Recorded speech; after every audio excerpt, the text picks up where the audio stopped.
G'day and welcome to Mark and Sam After Work. Today I want to talk about rifle balance. Overall rifle balance, I suppose, is what I'd really qualify it as, and it's in referring to heavy and light, and immediately and starting from where the center point of balance in a rifle is. There is a right place, but it is specific to what you're using your rifle for. In the old school way of talking about it, of the many different styles of offhand rifles, this is just one of them. This is my 45-70 guide gun. Your rifle balance really needs to be between your hands, between where your grips are. That's where you're going to be able to pick it up. It's naturally going to be able to point. It's naturally going to come up to your shoulder and that sort of stuff, but it's in between where your two grips are. So normally, around 4 inches, approximately 4 inches in front of the trigger is a really nice place for that sort of thing. As you go to longer barrels, you'll tend to find that the weight starts to move forward to some degree or another. You want to move your grip further forward, but in the nicest place where it really works well, you get back to this sort of point, about the 4 inches in front of the actual trigger, and you'll find that that is a really nice place to be able to get up and point the rifle, is where it really works well in the way of an offhand rifle. Lever action, bolt action, semi-automatic, really wherever it is, that place where it's balanced between two hands is a really nice place for balance. Now, on a precision rifle, and I suppose I'd go into most precision rifles, or most rifles either shoot on a rest or shoot on a bipod, shoot where they actually have, if we think about the footprint or the two hands on our rifle where we're using in an offhand position is sort of the wheelbase. We look at a precision rifle, it runs a lot longer wheelbase, but it really ends up with a position, a balance point in a similar place. I say similar because normally it's further forward. It's moving forward into the 6 inches or 8 inches in front of trigger sort of thing. But it's to where you'll generally find balancing, where's that one? About there, that's a pretty good spot. Now, there's a few things that this is relevant to, because it's not so much about the balance point as exactly, it's more about the overall balance of it when it comes to this sort of rifle and a precision rifle. You're largely not shooting them offhand. They're not set up for doing that side of things. And I suppose when you go to the hybrid rifle, trying to do both things, listen, it comes back to, you've really got to balance it for the job of the offhand side of things, but you've got to compromise in lots of other ways. I've sort of been through that before, so I won't go too far down that rabbit hole. Just talking precision, and in my case, the extreme long range precision.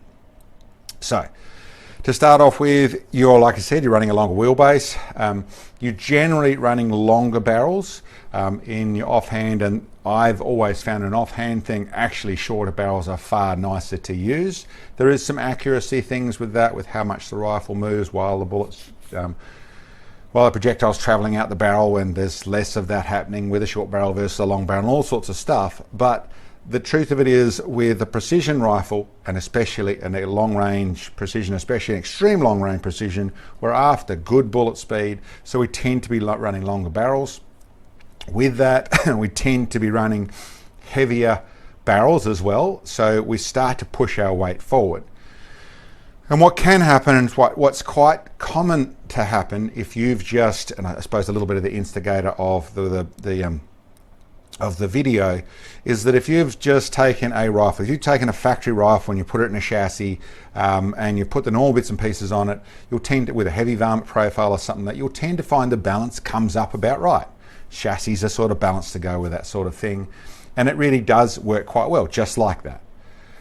Once you start to take a step in front of that and you go with the longer barrels and heavier barrels and that type of thing, so you put a new barrel in, you're trying to get some more bullet speed, you're taking it from a general purpose rifle to a dedicated rifle, then the barrel's a really nice place to start. And then you'll tend to find that your balance point starts to move. You'll get, if I had done nothing to this rifle and I just put this, which is a decent sized barrel, this is a 28-inch barrel, it's a 28 Muzzle, this is the MDT chassis, which I've done some bits and pieces to it, I'll sort of go through that. But I just put that in this chassis by itself as just an action and barrel in here. I probably would be picking it up about there to make it balance, is how far forward that would move. And what I would, the ways to sort of counteract that sort of stuff, you can still make that work by running extensions on bipods and getting the bipod further out the front. Then you can get it to balanced on its wheelbase. But the truth of it is, it's not just the wheelbase that we're talking about. We're actually, when we're talking about rifle balance, we're talking about the dynamic balance as well. So when it goes bang, even though it's suspended on things and might be grounded in its bipod and might be up against your shoulder properly and running on its bag and all that sort of stuff, there's still an extremely dynamic part that instant that it goes bang. So the better spread we have our weight, in the better positions we have our weight, and then coming back to the fundamental balance points is still relevant.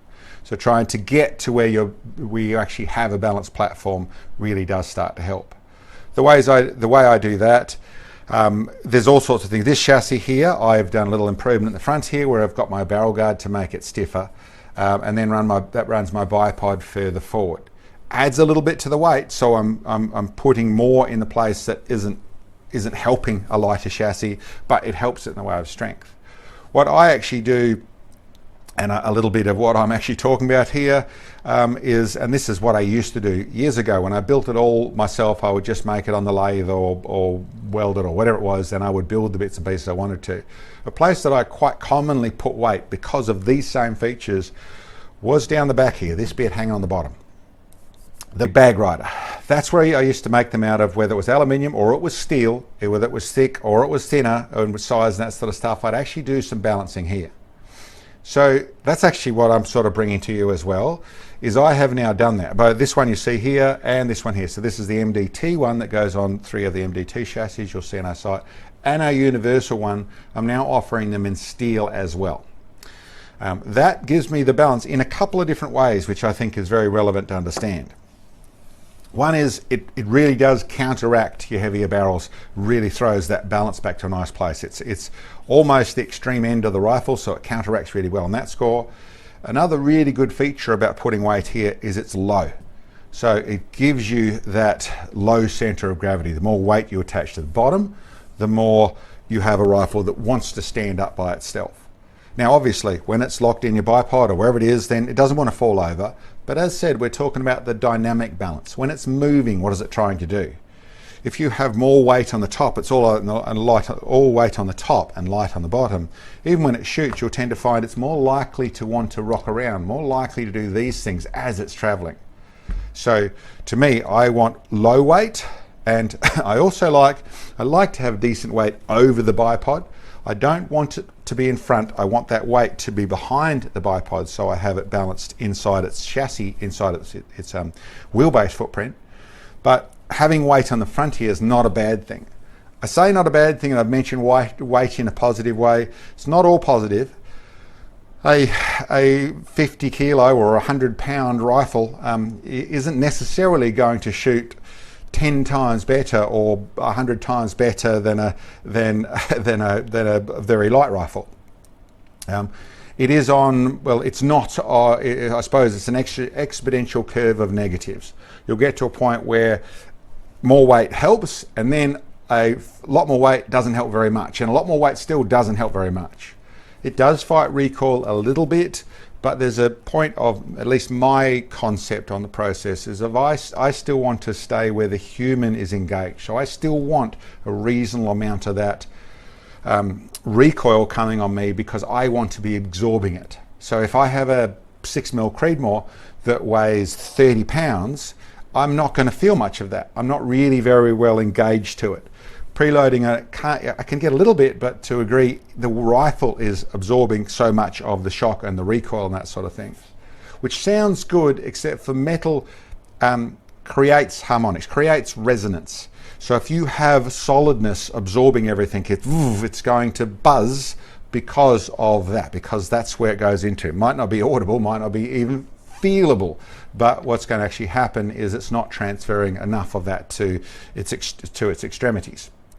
So what I'm simply, without getting too complicated, that's just a theory, by the way. It's sort of what I've seen a little bit, but weight in my mind is always, should be still kept in relevance to the chambering, to the amount of power, the amount of bang going on, and there isn't any specific numbers. Still, you can have a 15 pound 22 250 and it's still, in a precision rifle, not too heavy in my mind.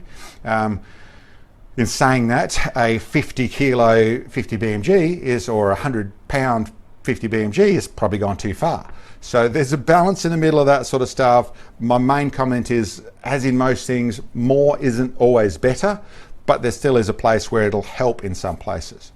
So I suppose what I'm trying to say in the overall side of things, I want to introduce that on our website we do have heavy bag riders, so there is that choice in the universal or the MDT that we offer. As something that I always did previously, so I'm now just bringing forward what I did previously for everyone else. As for the thought of it, generally, yes, if you're running a longer, heavier barrel, to put some more weight down the back, and especially the lower part of the back of the rifle, is, in my opinion, a good idea. The other way to do it is obviously going with lighter barrels, so lighter profiles, or the same big barrel like the structured barrel, which is a lighted barrel, or the carbon fiber barrels. That's the other way to do that sort of thing. Going to the hunting side of things, trying to build that hybrid rifle that does everything. I suppose, listen, people are doing what they're trying to do. I sort of fundamentally, I suppose my concept is, once you try and go too far down two rabbit holes, you're going to end up compromising too far. Your compromise is too far. So for a really good precision rifle, ELR, whatever it is, a really good precision rifle is that. It's never going to be a great hunter. A really good hunter is going to have, it's going to be good at that, but it's going to have some compromises, some bits that aren't so good for being a really good precision rifle. Not to say a really good hunter can't shoot accurately, and not to say a precision rifle can't hunt, but realistically, they're two different rifles, and that's my concept on it. What you want to do comes into where, yeah, you're going to work out what compromise suits you more. To me, I would prefer to keep one as one and do it properly, and one as the other and do it properly, and try and limit the compromises as much as possible. So I suppose overall, what I wanted to finish up with, in my setup and in my understanding of what I've come through, in a precision rifle, my balance point is generally out about here. A little bit further away, but out probably in around the 8 inches, up to 10 inches in the really big stuff, but into the 8 inches forward of the trigger point, which basically then also is relevant to where my bipod's sitting and that sort of stuff. But I want decent weight over the fore end so that I'm grounding my bipod properly, but I want the whole rifle to be dynamically balanced through that section there. That's where I want it to be dynamically balanced.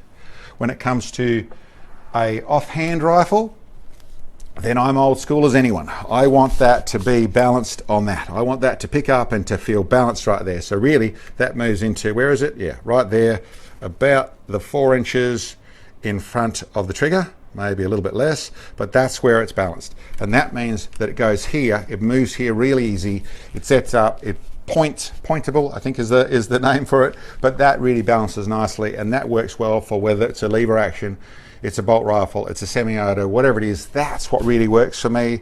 I can still go forward and pull forward back onto me, and I can still do that sort of stuff if I want more control up there, but here I can also tuck away pretty nicely and neat and tidy to get into target by pulling in and using my chest out of that balance point set up like that there. You might be different, don't know, but that's how it works for me, and that's what I find. And yes, I feel balance is a very valuable feature to get things as good as you can get them. Yeah, so just that's my 10 cents on that one. Balance, how to set it up, some of the things you can do with it. Hope you enjoyed the video, and we'll catch you next time.